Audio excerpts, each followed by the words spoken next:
December 30 మంగళవారం చాలా ముఖ్యమైన రోజండి. ఎవరూ గాని మిస్ చేసుకోవద్దండి. డిసెంబర్ 30 మంగళవారం వైకుంఠ ఏకాదశి. ఆషాఢ శుద్ధ ఏకాదశి రోజున శ్రీ మహావిష్ణువు యోగ నిద్రలోకి వెళ్తారు. కార్తీక శుద్ధ ఏకాదశి రోజున యోగ నిద్ర నుంచి మేల్కొంటారు. అలా మేల్కొన్న స్వామిని దర్శించుకోవడానికి ముక్కోటి దేవతలు పుష్యమాస శుక్ల ఏకాదశి రోజున వైకుంఠానికి చేరుకుంటారు. దీనినే మనము వైకుంఠ ఏకాదశి లేదా ముక్కోటి ఏకాదశి అని పిలుస్తాం. ఆ రోజు ప్రతి ఒక్కరూ తలస్నానం చెయ్యాలి.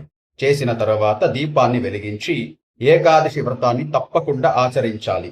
ఆచరించిన తర్వాత మీ దగ్గరలో ఉన్న శ్రీ వెంకటేశ్వర స్వామి దేవాలయానికి వెళ్లి స్వామి వారిని ఉత్తర ద్వార దర్శనం చెయ్యాలి. ఇలా చేస్తే సమస్త పాపాలు తొలగి స్వామివారి సంపూర్ణమైన అనుగ్రహం కలుగుతుంది. ఆ రోజందరూ ప్రతి ఒక్కరూ విష్ణు సహస్రనామం కనీస పక్షం 108 సార్లు పారాయణం చెయ్యాలి.